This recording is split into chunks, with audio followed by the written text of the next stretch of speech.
Okay, and I'm leaving the house to meet Ed at Cannon Mountain, the Lafayette campground. We're going to run up with Anita to do her last winter 4,000 footer, number 48. It's snowing here and we got about 3 inches of light fluff covering everything.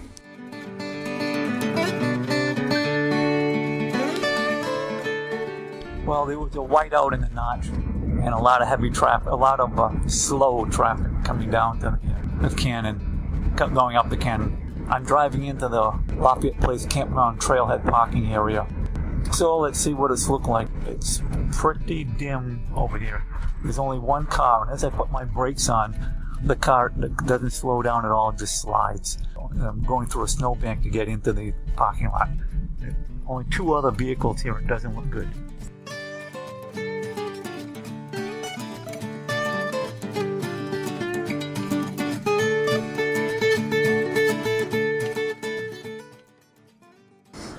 Okay, we're at the Cannon Trail intersection, just 0.4 miles away from the parking lot. And Anita's going to describe the day for us. Hi Anita, good morning. Good morning, Roger. It's a beautiful snowy day, not a lot of sun, but a lot of nice fluffy powder. It's very pretty to look at. And we're already layering down after only 2/10 of a mile of walking. So even though the temperature's about 5 degrees, once you start moving, it's pretty nice. Okay, well that's spoken from a certain perspective. I won't describe it too much. Actually, it's a terrible day. And we got a lot of miles to go. Actually, it's only 2.2 miles, but it's straight up.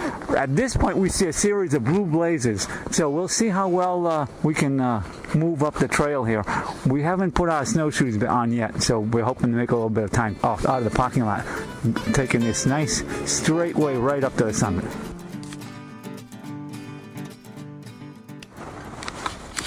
It sounds a little frosty up here, I think. It's telling us that we just put our snowshoes in. We're past the last trail intersection, so we got a short distance to spurt up on, not too steep up to the summit. But conditions are a little breezy and a little bit of a challenge, so we're not going to be a picnic. We're hoping to tag the summit and get back in the shelter. Okay, here we go.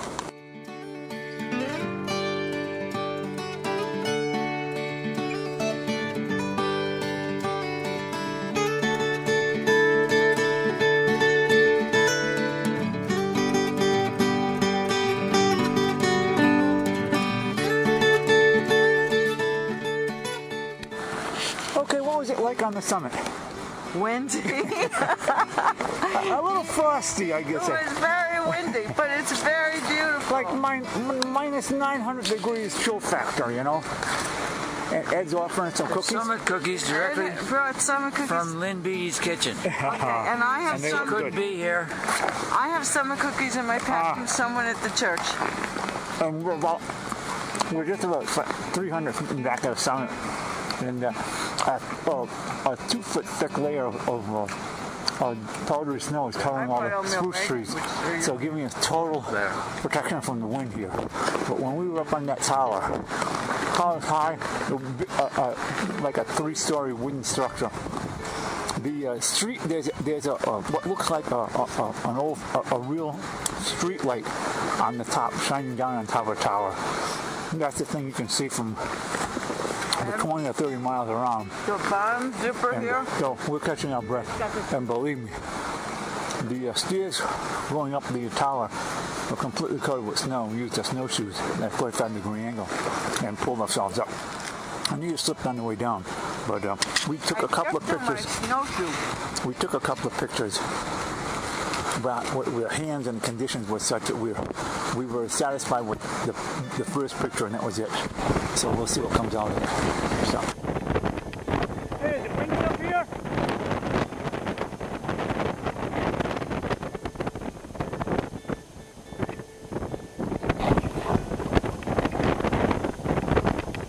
Hey, is it windy up here?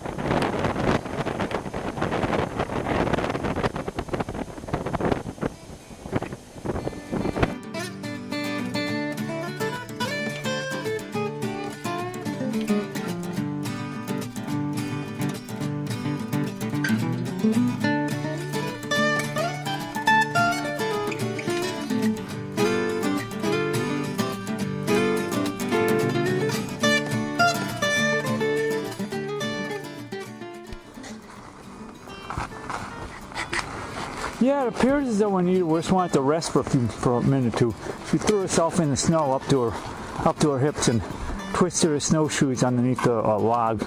So it would take her at least 5 minutes to dig her snowshoes out. She still can't pull herself up. But she looks good lying down in a hole in the ground, in a white hole.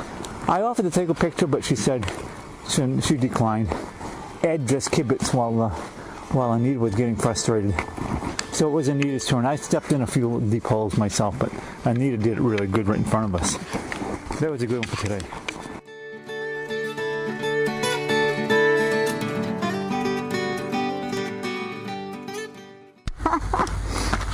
Okay. Well, how to describe it? It all had some surprises, as these things always do. And we took the route that was supposed to be less steep down and turned out to be more steep. But we Turned out to be nearly impossible. We made it. We made it. And we all got down safely. And the woods were beautiful with powdery snow.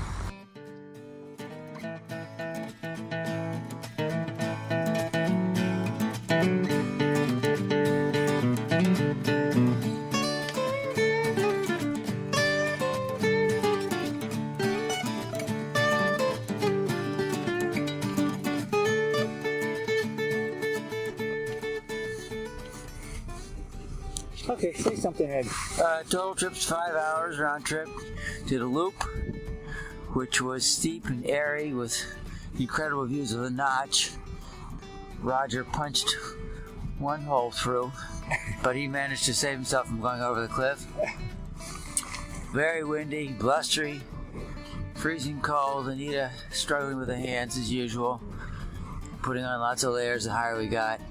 Very blustery, exposed, but fantastic, awesome views and very mountaineerish-like. And then going up to the summit where very extremely windy, no views whatsoever except for that ugly observation tower and all the antennas and other equipment.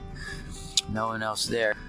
Took some pictures, ate some brownies and cookies, layered up, put on the snowshoes, decided to make a loop and come down Kinsman Ridge Trail, which turned out to be even steeper than High Canyon because there was no switchbacks. It just went straight down.